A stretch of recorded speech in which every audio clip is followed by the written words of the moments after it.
Chapter 4 मोहब्बत नहीं, ये कैद थी। हम में से अक्सर लोग कैद को पहचान नहीं पाते, क्योंकि वो कैद सलाखों वाली नहीं होती, वो आवाज़ें नहीं निकालती, वो हाथ पांव नहीं बांधती, वो मुस्कुराती है, वो वादे करती है, वो मोहब्बत का नाम लेकर आती है। और यही सबसे खतरनाक कैद होती है। जब मोहब्बत आज़ादी नहीं, मजबूरी बन जाए। मोहब्बत अगर सच्ची हो तो सांस लेने देती है, वो आपको आप ही रहने देती है, वो आपके ख्वाबों, सोचों और फैसलों में घुटन पैदा नहीं करती।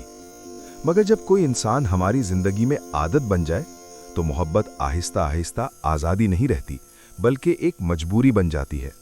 हम उसके बगैर रहने का तसव्वुर भी नहीं कर पाते। हम उसकी मौजूदगी को जिंदगी की शर्त समझने लगते हैं, और यूं मोहब्बत कैद का पहला कदम बन जाती है। मैं उसके बगैर कुछ नहीं, कैद की पहचान। ये जुमला बज़ाहिर मोहब्बत लगता है, मगर हकीकत में ये कैद की सबसे वाज़ेह अलामत है। जब हम ये मानने लगें कि उसके बगैर हम खुश नहीं रह सकते, उसके बगैर हम मुकम्मल नहीं, उसके बगैर हमारी शनाख्त अधूरी है, तो समझ लीजिए हम मोहब्बत में नहीं, इन्हिसार में हैं। और इन्हिसार चाहे जज्बाती हो या ज़हनी, हमेशा इंसान को कमज़ोर बनाता है। खामोश अहकामात जो हुक्म नहीं लगते। ये कैद किसी आमिर की तरह हुक्म नहीं देती, ये आहिस्ता से कहती है, अगर तुम मुझसे मोहब्बत करते हो तो, अगर तुम मुझे खोना नहीं चाहते तो, अगर तुम समझदार हो तो। और हम मान जाते हैं।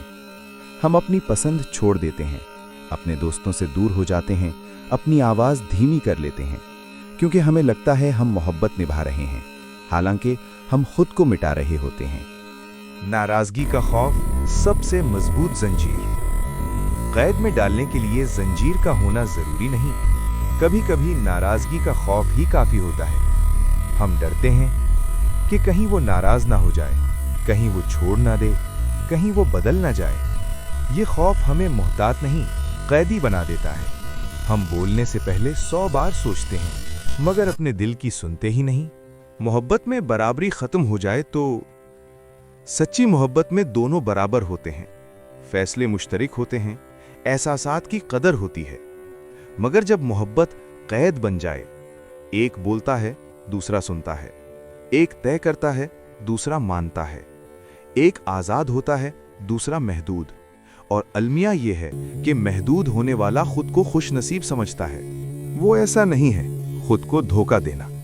कैद में रहने वाला इंसान अक्सर अपने कैद करने वाले का दिफा खुद करता है। वो बस फिक्र करता है, वो मुझसे बहुत मोहब्बत करता है, उसका अंदाज ही ऐसा है। ये जुमले सच्चाई नहीं, खौफ की पैदावार होते हैं।